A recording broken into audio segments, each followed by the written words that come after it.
Бойтесь бунта, предательства и измены.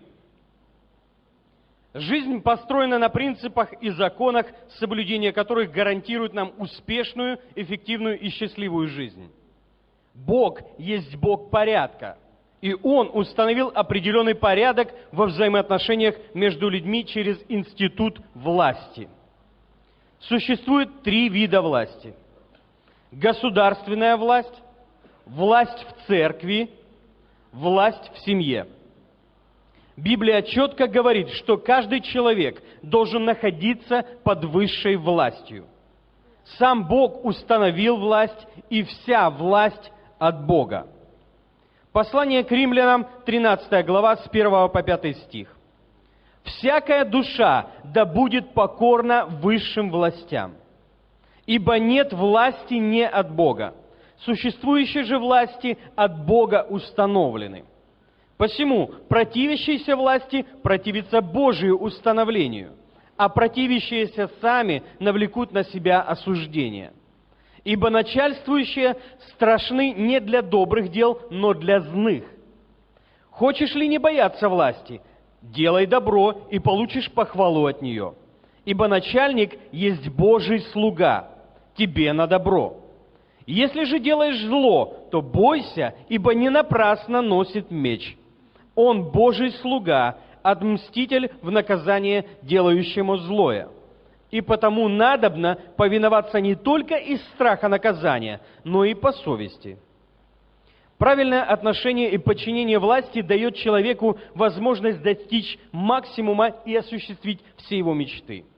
Пренебрежение властью, которая над ним, приводит к бунту, измене и предательству, что в конечном итоге лишает человека всех благ жизни.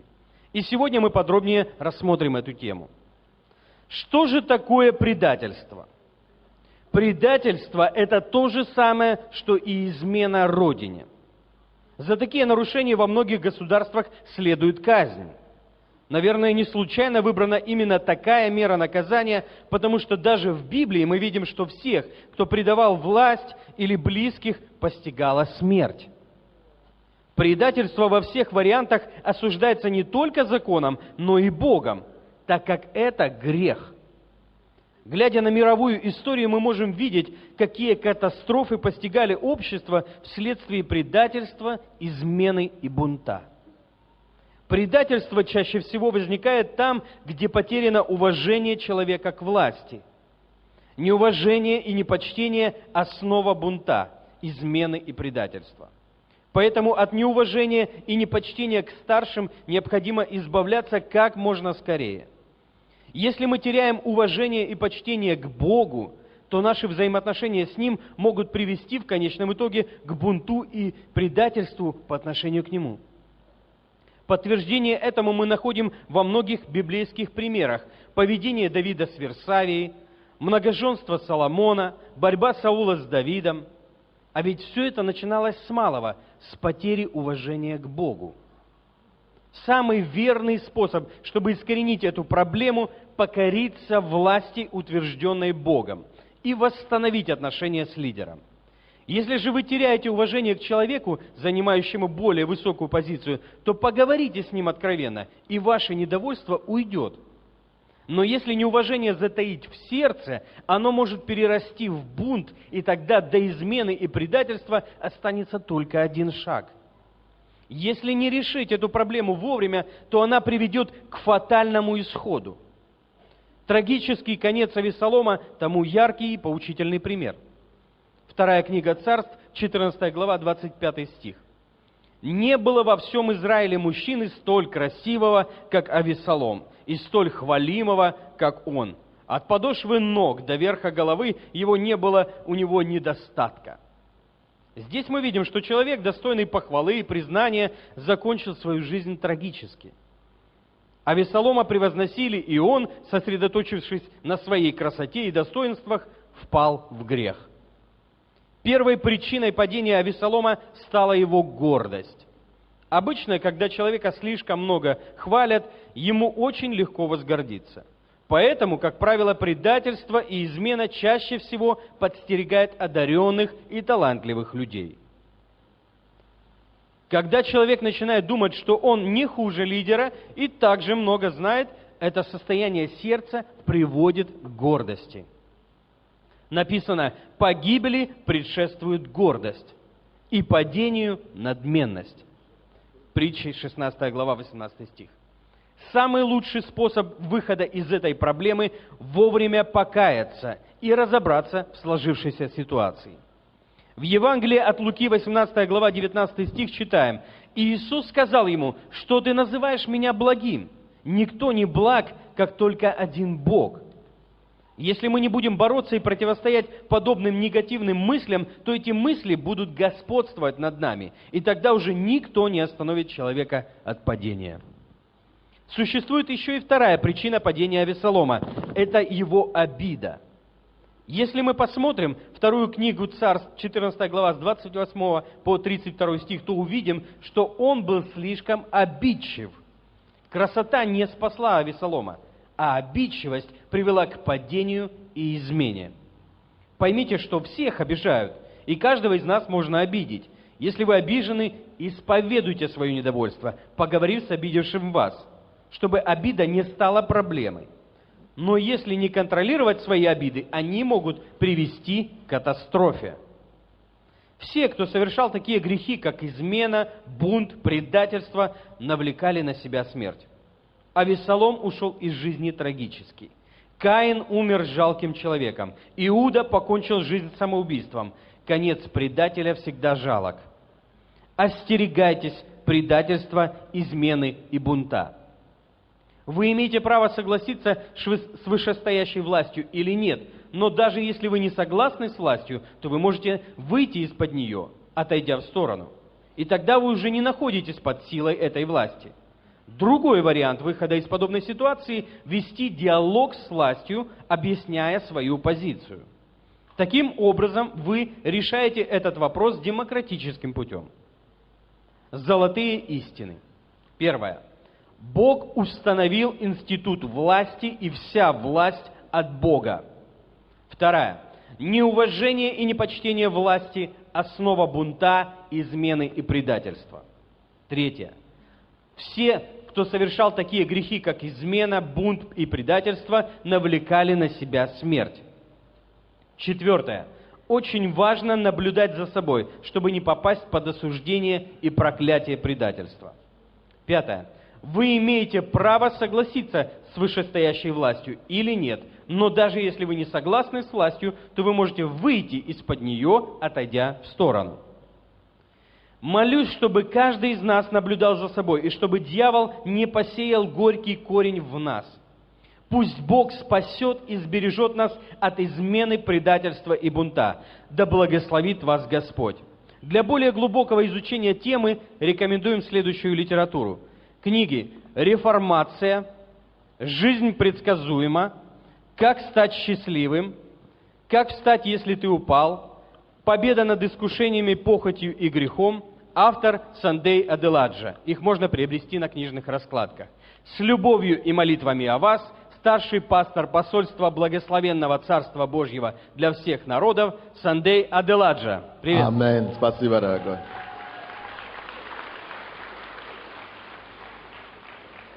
Здравствуйте, церковь, еще раз.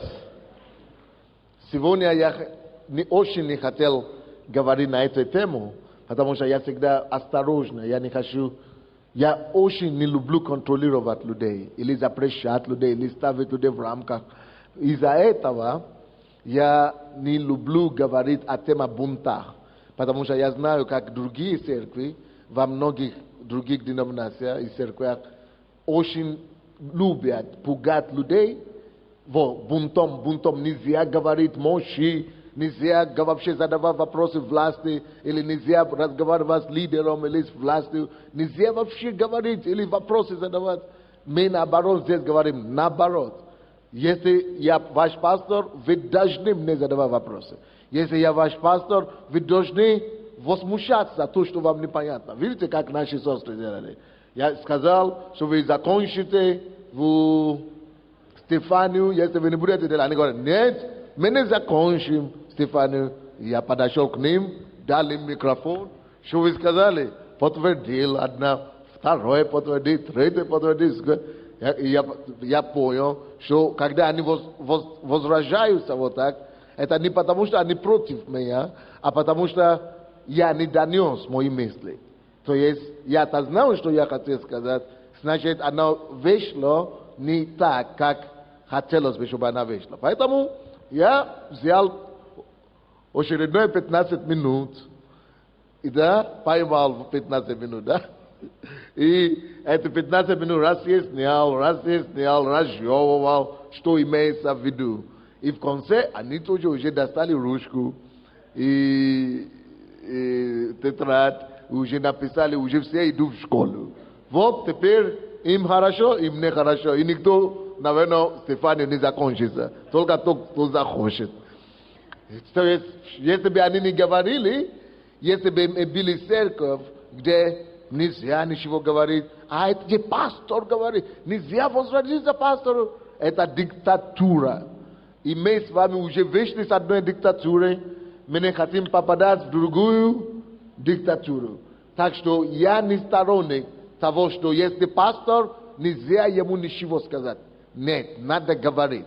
Не надо его ругать, не надо нарушить субординацию, не надо в грубой форме это сделать, но надо с уважением высказать свои мысли. Вообще-то, если кто-то из вас попадал на наш духовный совет, все там говорят, и все имеют право. Это та атмосфера, которая должна цариться вообще у нас в церкви. Каждый должен возразиться. Вообще у меня такая тактика руководства. Я всегда говорю, если у тебя не из чего возразить, не с чем возразить, и не из чего сказать, у тебя нет мнения своего, тогда у нас проблема. У нас проблема. Если я собрал вокруг себя людей, которые не могут мне высказать свое мнение, вот даже на духовном совете, когда мы поднимаем какой-то вопрос, и все молчат, я так бьюсь, я толкаю их, пока каждый должен высказаться. Причем отличающее мнение. Я поэтому всегда стараюсь последним сказать свое мнение, последним говорить. Я как лидер говорю, как бы уже постанавливаю, уже принимаю решение. Но сначала все должны высказаться. И пускай эта атмосфера никогда не остановится у нас. Если у нас будет такое всегда в нашей церкви, если мы сможем сберегать вот такую атмосферу и такую манеру руководства, когда мы приветствуем критики друг друга, тогда у нас есть будущее. Тогда мы никогда не упадем. Тогда дьявол нас никогда не остановит. Но как только, что мы начнем говорить, нельзя говорить, не, это же пастор, нельзя. Как только, что мы начнем вот так говорить и делать, знаете, запомните, что конец наш пришел. Как церковь. Поэтому я, что я делаю, даже как старший пастор, я-то знаю, что из-за того, что многие из нас из советского воспитания, да, там власть неприкосновенна. Союз не решу, да. Союз нерушимый, республик, свобода, да, очень свободный. Поэтому что ты еще хочешь? Все. Союз нерушимый, и раз нерушимый, что тебе сказать? Все, мучаешь. Нет, но мы не строим занавес, железный занавес. Нет. Церковь – это не железный занавес. Все должны иметь возможность говорить их мнение. И эта атмосфера свободы должна цариться у нас. И почему я говорю, что если вы моя команда или моя церковь, и у вас нет своих мнений, у вас нет своих может быть, критики или возражения, или это самое, тогда вы проблема. Почему вы проблема? Потому что если у вас нет своих мнений, и если вы не высказываете против, или, не обязательно против, какое слово? Да, за и против. Если вы не высказываете за и против, и аргументировать, вы не умеете свои позиции аргументировать и настаивать, тогда почему вы стали проблемой? Получается, что, во-первых, если вы только соглашаетесь со всем, что я говорю, значит, я сделал из вас зомби. Значит, вы сами сделали себя однотипным, неоригинальным, в такой атмосфере не будет созидания, не будет оригинальной идеи, не будет разнообразия, не будет и прогресса, соответственно, не будет. Прогресса останавливается, когда там, где останавливаются критики, свободное высказывание и так далее. То есть мы должны поощрять такую свободу, чтобы была свобода движения и прогресс среди нас. И почему проблема? Вторая причина, почему проблема, когда люди не высказываются. Вторая причина, если люди вокруг меня не критикуют и не возражаются против моего мнения и моих предложений, и не аргументируют свои точки зрения, тогда у меня проблема появляется. Они мне создали проблему. Какую? Они создали впечатление, что я Бог. Потому что если никто меня не критикует, никто не возражается против моего мнения, я всегда прав, тогда гордость ко мне наступит. Они сделали меня гордым. И они меня будут ответственны перед Богом, что я упал тоже. То есть мы будем все ответственны. То это проблема. Братья, особенно братья, мужчины. Только что закончила конференция мужской и женской, между прочим, поздравляю всех. Вы теперь поняли, братья, почему Бог вам дал жен? Почему Бог вам дал жену? Именно ради этого, чтобы кто-то был, кто бы критиковал. Именно, да, именно из-за этого Бог дал жену. Чтобы кто-то был, кто бы критиковал. Чтобы кто-то был, кто бы видел другими глазами. Чтобы кто-то был, кто бы исправлял. Чтобы кто-то был, кто бы возразился. Но если ты ищешь жену, которая только будет говорить, да, пастор, да, господин мой, да, да, господин мой, то ты все, конец твоей жизни наступил. Это твой конец. Ты уже капут пришел, все, капут. Ты сам себе крест поставил. Итак, там, где нету критики, там, где нету возражения, там, где нету за и против, там, где нету аргументирования своей точки зрения, там смерть наступает. Понимаете меня, да? И поэтому за 14 лет я только один раз учил и проповедовал на теме бунта. За 14 лет. Не проповедую об этом, не говорю. Почему я специально не говорю? Не потому что нельзя учить людям об этом. И не потому что я поощряю бунт, но потому что я знаю, что у нас в обществе психология уже была напуганная, что власть это все. Надо только благотворить. Поэтому я специально избежал эту тему и только толкал. 14 лет толкал свободу. Говорите, что хотите. И как старший пастор, спросите у моих пасторов, как только, что я слышу, если кто-то, допустим, из дочерней церкви, приходит ко мне в центральной церкви, потому что многие из вас, я буду так говорить, которые из дочерней церкви, из-за того, что наша церковь большая, и вы меня не знаете, потому что вы пришли позже, или вы пришли, когда наша церковь уже большая, или вы пришли только в дочернюю церковь, или вы меня видите только на сцене, вы меня не знаете, вы не знаете мою натуру, вы не знаете, какой пастор Сандей. И, к сожалению, некоторые из моих пасторей и лидеров пользуются этим. И некоторые в церкви дочерних, иногда люди приходят сюда и жалуются, и даже некоторые вообще не жалуются. Некоторые уходят из церкви вообще от Бога или в другую церковь, потому что они думают, из-за того, что у них был конфликт с лидером или с пастором. И лидер и пастор нельзя говорить лидеру или пастору, что они думают, что пастор Сандей такой же, нету смысла к нему идти.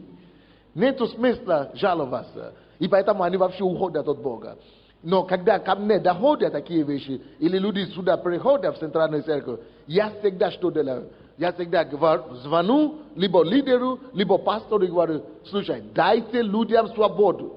Дайте людям свободу, не мешайте, не препятствуйте.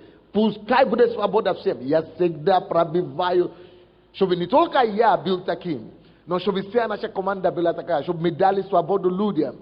И когда люди уходят от нас, я всегда говорю людям: благословляйте их, сейте их. Не думайте, если кто-то ушел от вас, не надо говорить, что он плохой. Нет, сейте его. Но есть случаи, когда действительно люди попадают в бунт. Но это не массовое явление в нашей церкви, на самом деле. Это есть, но иногда изредка бывает. Поэтому эту проповедь сегодняшний день, чтобы вот балансировать это, и чтобы это искоренить. Вы понимаете, да, что мы говорим? Но все-таки мы не хотим, чтобы вы поняли эту проповедь неправильно. Мы не хотим, чтобы вы поняли эту проповедь в том, что все, другое время наступило, пасторство Божие. Теперь мы будем запрещать всему. Не. Просто мы хотим, чтобы вы критиковали, чтобы вы возражали, чтобы вы сказали свое мнение, не нарушая субординацию при этом, не нарушая принципы Слова Божьего при этом. Понимаете, да, как можно это делать? То есть все равно с уважением, все равно почтением, и не попадая в бунт, и не попадая в предательство и измены при свободе высказывания свое мнение. Понятно, что я пытался говорить, или не совсем? Но еще раз хочу сказать, что к свободе призвал нас Господь. Какая еще проблема есть, когда у людей нет свободы высказывать то, что у них есть на сердце? Если мы не даем свободу людям сказать, что они лицемерие будет царить в этой церкви, лицемерие и услуживостью, и лицеприятие будет атмосфера церкви. Это будет нездоровая церковь. И вы хотите такую церковь или нет? Никто не хочет такую церковь. Поэтому лучше, я всегда говорю, лучше я буду, как я всегда говорю, лучше я буду ярого льва укорить, и лучше я буду укорить ярого льва, чем воскресить из мертвую собаку. Потому что раз собака мертва, ты не воскресишь, ты не Иисус. Даже Иисус и собаку не воскресил, только людей воскрешал. Поэтому, когда собака, что такое мертвая собака? Если человек пассивный, да, пастор, да. А что ты думаешь? Не. А что мы будем делать? Не, что вы скажете? Это мертвая собака. Никому не нужна. Но мертвая, все, похоронить только надо. Но если это даже яро бутующий лев, я лучше пойду в пещере льва, или как это называется, не пещера, ров, в львиный ров, укорить и остановить, и укорить, да?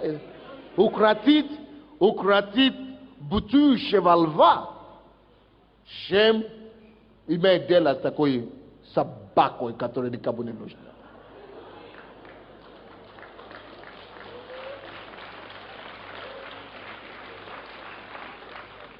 То есть, если это говорит о плане церковной жизни, да, что это обозначает?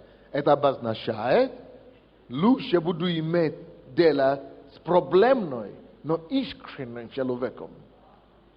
Но то, что люди называют проблематичными. Проблематичными или бутующим членом церкви, буйным, какое слово? Суперактивный. Какое слово еще? Как мы называем это? Необузданный. Такой, как Николай, допустим. Лучше буду иметь с Николаем дело, чем с какой-то мертвой собакой где-то. Правильно говорит Николай?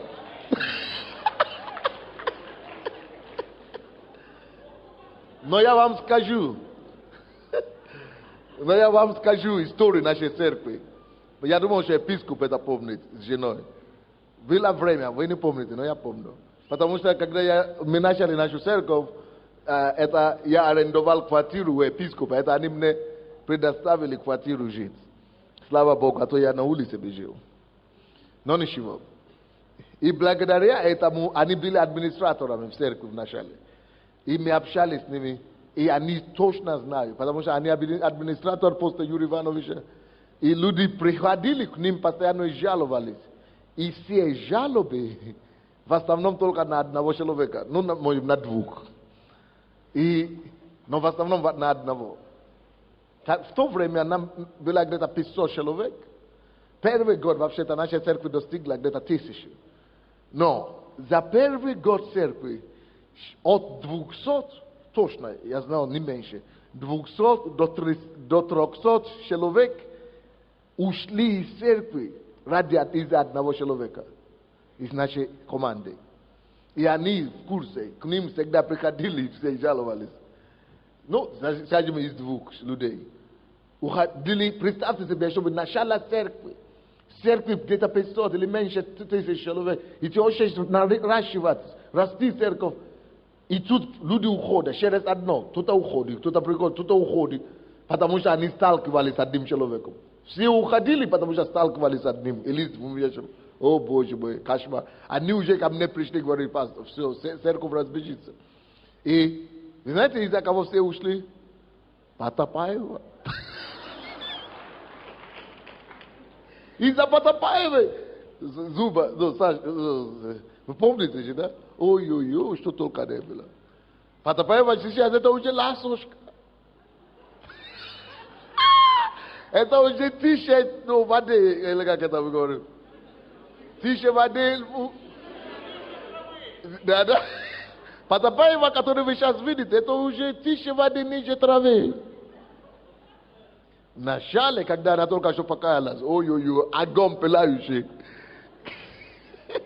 180 градусов. Она везде, она все. Как остальные остались, не понимаю до сих пор.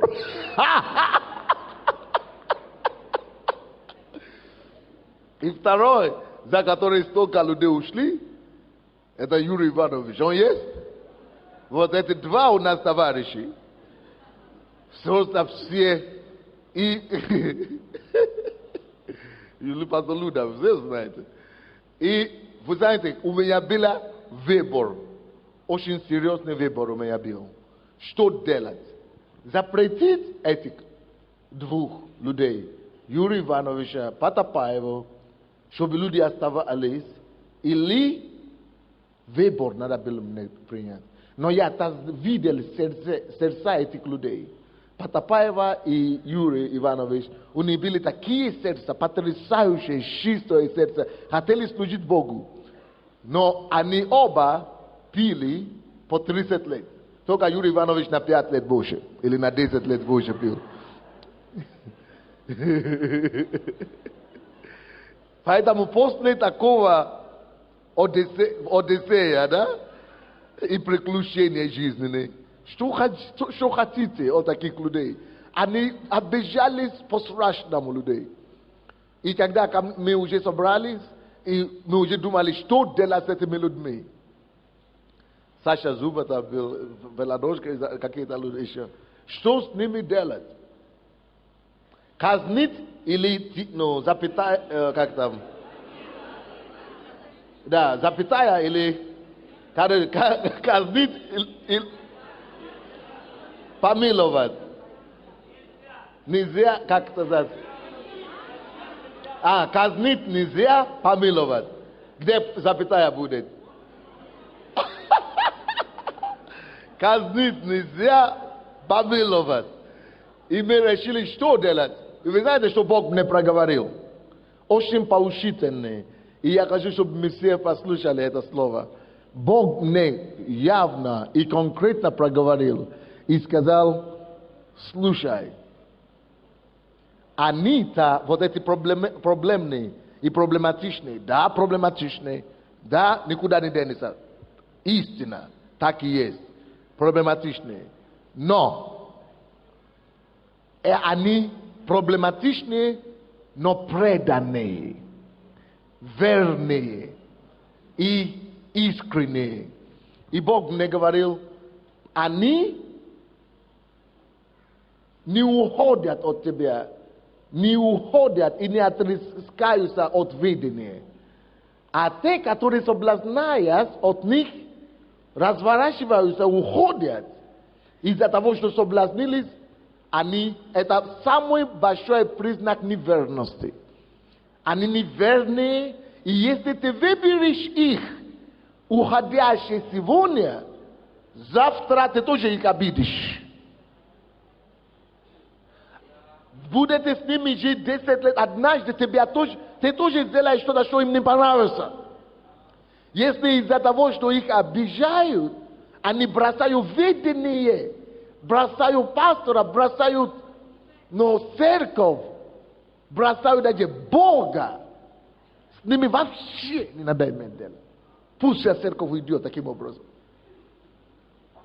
Но когда эти, которые, хоть обижают людей, но они хотят что-то делать, они хотят созидать и построить этот дом, они переживают за этот дом. И чтобы не случилось, они делают всякие грязные дела, они ошибаются, обижают, но они тебе отдают свою жизнь, свое сердце, они отдадут все и не предадут. Вот, лучше одного такого иметь, чем 100, те, которые обижаются. Поймите, друзья, всех нас обижают, и всех нас будут обижать. И если мы будем реагировать на эти обиды, если мы будем реагировать на эти обиды, и из-за эти обиды мы оставляем видение, тогда нет верности в нашем сердце.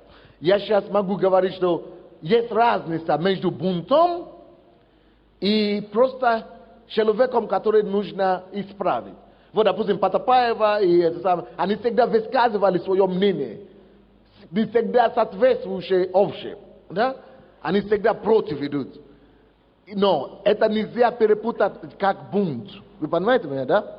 Это не... Вот, есть другие люди, которые люди жаловали в истории нашей церкви. Я сейчас смотрю, проблемные люди, которые у нас были.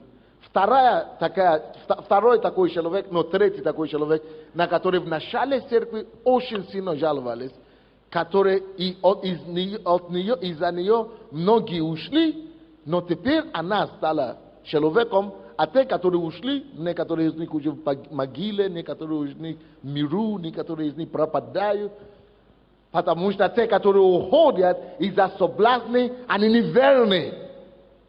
Те, которые уходят из-за соблазны, это не твои люди. Но те, которые искренне ошибаются и искренне спотыкаются, таких людей надо терпеть, любить, пригреть, исправить. И, как правило, этих людей, когда вы исправляете, их не обижаются. Они каются и идут дальше, делают все правильно, как надо. Вот, и вот эти люди нельзя сказать, что они бунтари. Наташа, Юрий Иванович и так далее. Как только что исправляют, они так каются, они так осознают и идут дальше. Братья и сестры, чему я это говорю? Иногда наши самые верные люди, это самые проблематичные люди. Это буйные львы, эти не наши враги. Не надо бояться этих буйных львов.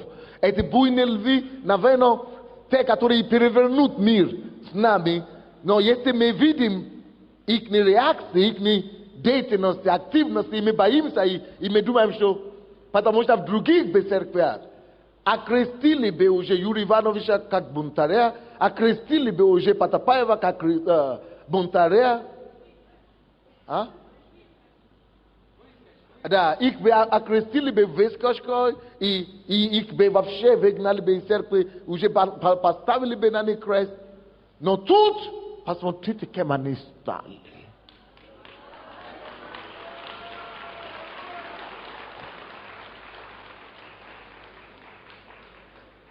Потом была Зуба Анжела, вот на нее, она была лидером прославления у нас. На нее были такие же тоже жалобы. Но теперь те, которые на нее жаловались, их уже нет, а она вот с кем стала. А потом была Алена Добровольская, которая тоже соблазнились многие и ушли. Но они же ушли. Теперь возможно, кем она стала. То есть проблематичные люди, надо понимать, надо знать разницу между бунтарями, предателями и просто люди, которые имеют проблемы с характером или несовершенные люди. Мы все несовершенны. Поэтому нужно таких людей наоборот ценить. Но к чему я это говорю? Потому что вот эти люди, они обычно одаренные люди. И люди не всегда их понимают. И всегда действительно у них характер, всегда. Вообще-то творцы истории, нельзя, чтобы они были все серые мясо, как все. Они всегда будут какие-то другие. Они выделяются. А вот зачастую люди не любят тех, кто выделяются. Потом были проблемы с кем? Люди говорили, со мной, да? Ну, постоянно со мной. Но со мной проблема постоянно. Куда денешься? Я же творец истории все-таки. Моя профессия обижать людей. А потом каяться.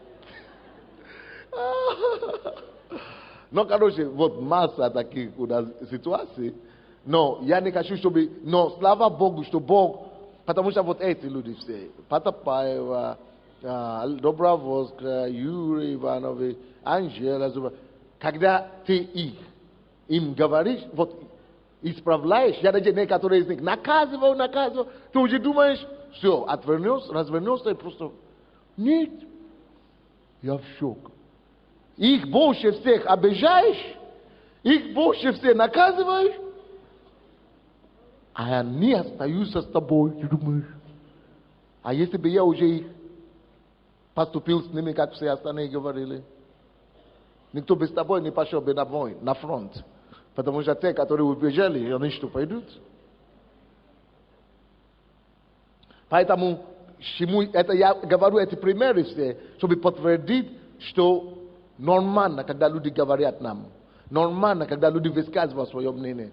Но, конечно, были еще у меня, Татьяна Шурай, что-то не получилось у меня ее сделать, кривого сделать прямой, да, у нее оказывается внутри. То есть, когда содержание, то есть вопрос какой бывает. Вот содержание другое. У этих людей, которые я назвал, надо видеть суть их. То есть суть их правильная. Да, тактика, может быть, методы, может быть, реакции неправильные, но вот суть правильная. Но когда суть неправильная, вот, то есть ничего уже не сделал. Что только не сделал бы. Кривого получается, не получается исправить.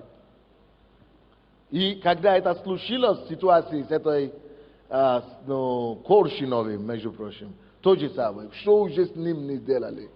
Но кривого не получается исправлять.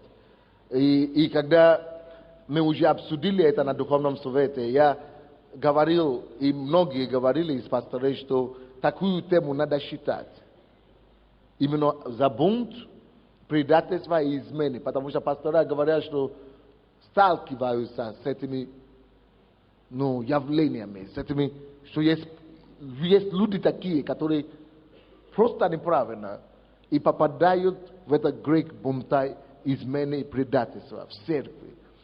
И я думаю, может быть, не надо, чтобы не напугать людей, но я потом понял, потому что Бог мне 3 раза тоже говорил, вокруг этого времени, когда с этой Юрой. И когда слушаю уже с Юрой, это уже подтверждение, что все-таки есть необходимость, и есть нужда в том, чтобы говорить на такую тему.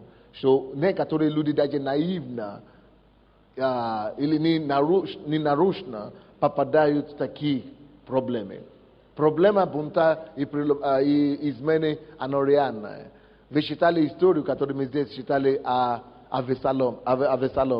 Авесалом попадал в эту проблему, потому что гордость. У него получилось хорошо, а потом его хвалили, он красавец, был выше всех ростом, красивее все. И когда комплименты справа налево, конечно, можно попадать в такие проблемы.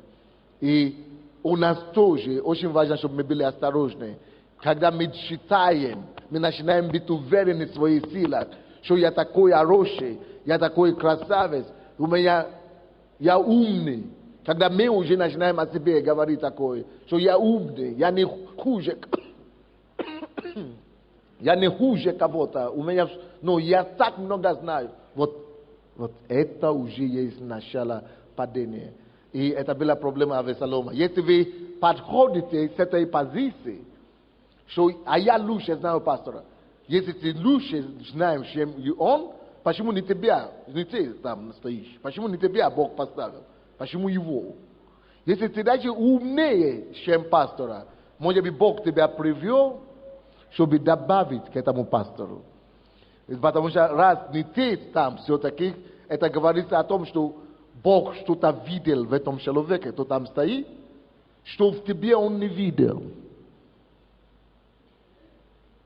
И если его поставил, значит, даже если ты где-то умнее, принеси то, что у тебя есть умнее. Принеси, что у тебя есть, то, что ты знаешь, и он не знает. И помоги ему. Поэтому, наверное, Бог тебя и привел к нему изначально. Бог тебя привел к нему, чтобы именно поддержать ему его руки. Помните Моисея и Аарона, да? У Аарона был то, что у Моисея не было. Но, потому что Моисей не мог говорить, но Аарон зато мог говорить. Так что у него был очень важно то, что у него не было. Но если он начнет говорить, а без меня что ты сделаешь? Я же могу лучше тебя говорить. И если бы он взял бы власть в свои руки, то случилась бы беда. Бунт – это когда человек конкретно выступает против установленной Богом власти. Вот что такое бунт. Он выступает, он не просто корректирует. Поэтому корректировка – это другое.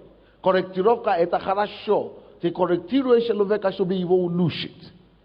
Но бунт, измены и предательство – это когда ты не просто идешь против установленной власти, ты идешь против, выступаешь против и намерен свергнуть эту власть. Вот тогда это уже проблема. Но если я корректирую, исправляю или критикую, не для того, чтобы унижать, сместить, ущемлять, если не с этой точки зрения, а с точки зрения, чтобы стали лучше, тогда это хорошо. Корректировки и критики. Но если с точки зрения, Бог-то видит твое сердце, и люди видят, люди тоже видят.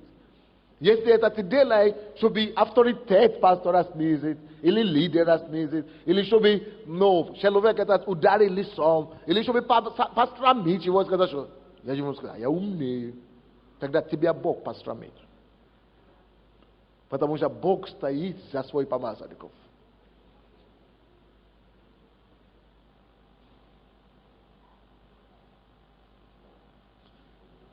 И Бог исполняет Его слово в отношении их. Потому что Он говорит, что идите от моего имени. Он говорит, кто вас принимает, меня принимает. А кто вас отвергнет, он меня отвергает. Все. Богом будешь иметь дело.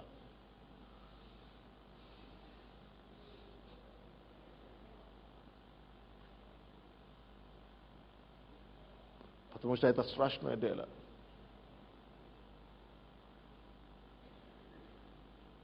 Итак, что такое бунт? Измены и предательство. Это когда ты выступаешь против Богом установленной власти. Не с точки зрения улучшения и подкрепления этой власти, а с точки зрения снижения, посрамления или свержения этой власти. Ты все, ты заработал такой. Не хочу вообще приблизиться к такому человеку.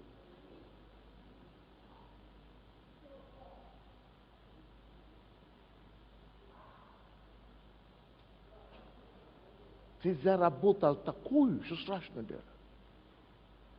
Вы что, не видели, как все закончили?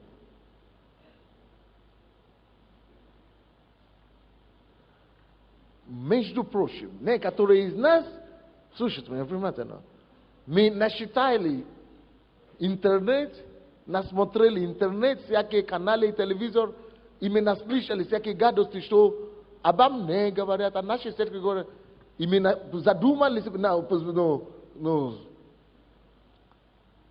замнели себе такое, о том, что неверующие же говорят, неверующие, мир же на телевидении, по интернету же ругают церковь.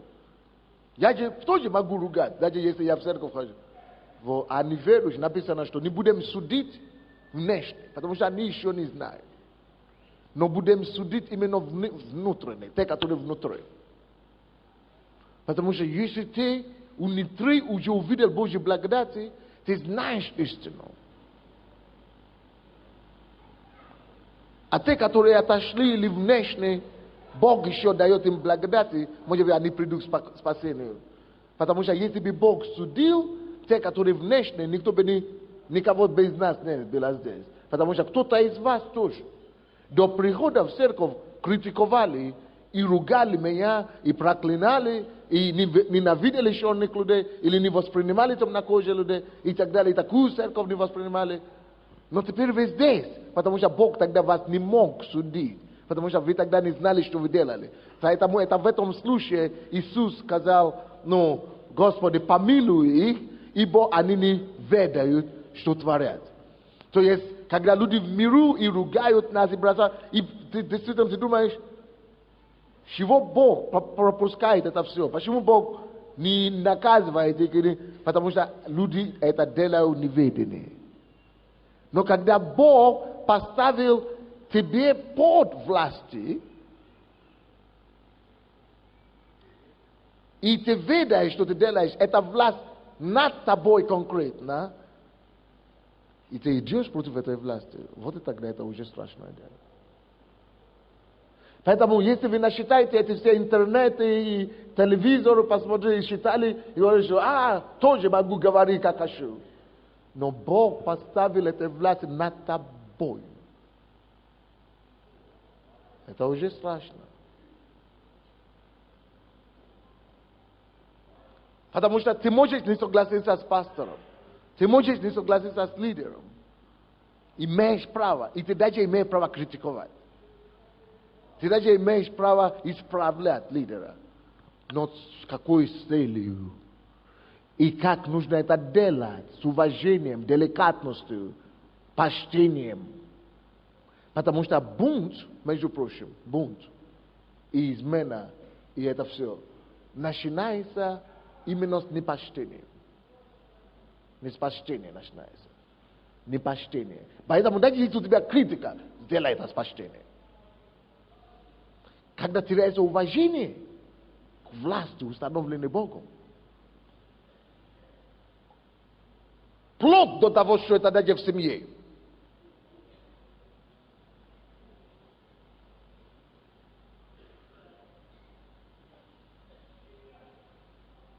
Если Бог установил, что это муж, и он глава семьи, всякое непочтение, предательство и всякое издевательство над властью, которую Бог установил, даже если он никакой, оно чревато каким-то последствием. Чревато последствием.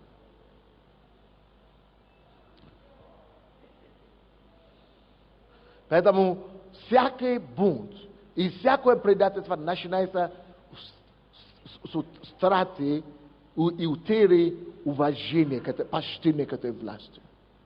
Братья и сестры, вам не надо меня уважать, потому что меня зовут Сандей. Вам не надо меня уважать, потому что я пастор или что. Но вас надо меня уважать, потому что это установленная Богом власть. Богом установленная. Надо Бога уважать в этой власти. Вы можете не уважать те, которые ко мне приходят. А мой пастор мне не авторитет. А почему? Пока я учился в университете, он кололся. Бог знает, что он занимался, когда я диплом защищал. Я его не уважаю, он мне не авторитет. Я говорю, Но только вы, они так и говорят, любят так и говорят. Только вы мне авторитет, только вы, вот за вами могу. А он не авторитет. Вот, это и есть начало всего этого.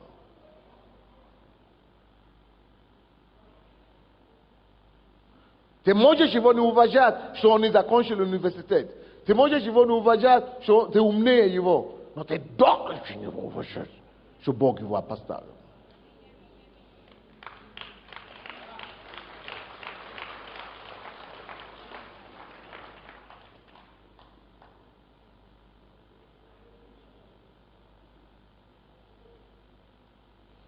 Потому что не уважая Богом установленную власть, значит, ты вообще прямо на Бога начинаешь тыкать это самое. Ты Бога не уважаешь.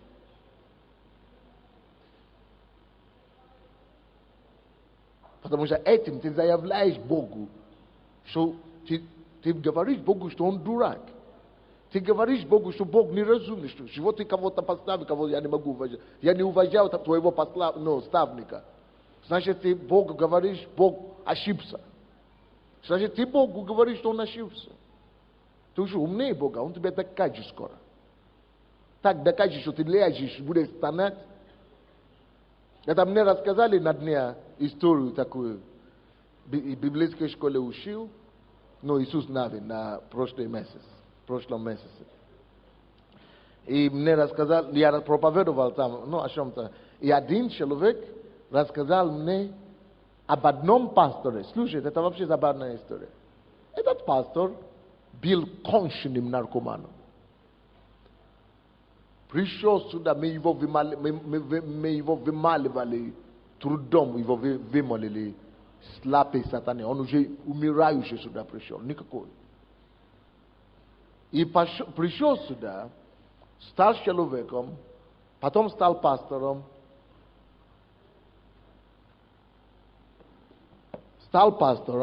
душевной церкви.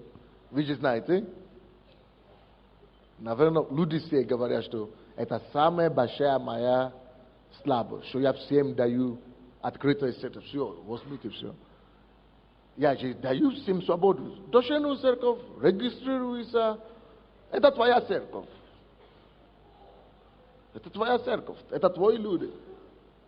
И он мне же так не делает. Он передо мной, пастор. А на самом деле, там в этой школе был его член церкви, который уже ушел. И он рассказывает, что целый год или 2 года он такой несет на пасторство Божие. А он душевный церковь. Запрещает людям ходить сюда на помазание. На пастора Сандей такой несет. Чушь. И свою, строит. Он варил свою кашу свою постоянно там. И люди эти нас вообще не воспринимают. Они, хотя все делали вид, что это пасторство Божье, что. А он себе соседал свое там на месте. А я тогда ничего не знал. Просто как это все разговор крутился. Этот человек потом обнаружили, что он заболел тяжело, раком. Или чем-то заболел. И кому побежишь? Когда уже врачи сказали, что идите гроб подготовьте. Пастор Сандей. Я-то не знал. Беру пастырь за него, молюсь и все. И Бог его исцеляет. И этот человек говорит, вы это не знали? Но видите, как Бог. Я-то не знал. Это потом вышло. Но вы видите, как Бог умеет корректировать. Бог исцелил по молитве того, на кого ты наезжал. Бог поставил на колени, именно чтобы никто не мог ничего делать. Он постился, молились по 40 дней, ничего не помогло. Пока не пришли к этому человеку, на кого наезжали. Тогда Бог понял. Бог посрамит любого, кто идет против его установленной власти. Не за себе я говорю, потому что в моем случае все любят уважать пастора Сандей, а вот те, кого пастор Сандей поставил, Не авторитет. То же самое.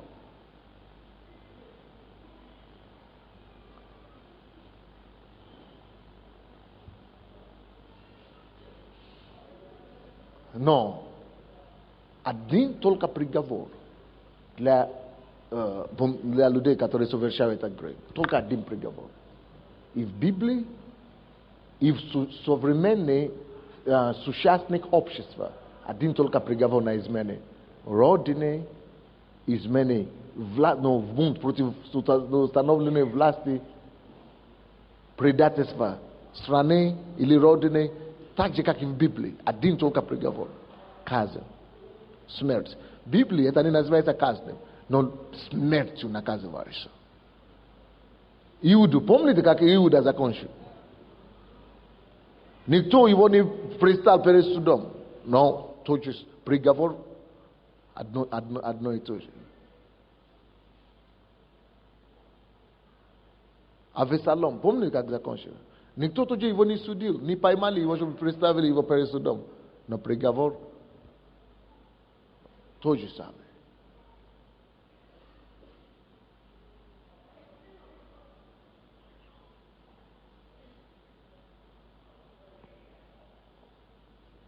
Если вы не уважаете человека, уважайте хотя бы Бога, который человека потерял на месте.